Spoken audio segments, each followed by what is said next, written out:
দাম দিবেন না, এই যে দেখে যান। কত করে মা? আমরা এবারে ছিলেন না, বড়টি বাঁচবো। কত করে বন লাগে? রাখুন, লয়ে যান। কয় কেজি নিবেন মামা? 1 কেজি নিবেন? একদম 400 নিবেন।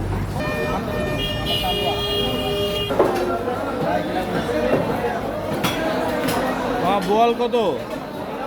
750। কম হবে? 1 কেজি মাছের দাম নাই। এই ভালো হবে জানেন না কত করে নেন? তো 1500। এটা তো ছোট ভাই। তুলা টাটি কত? তুলা টাটি কত? একদম 450।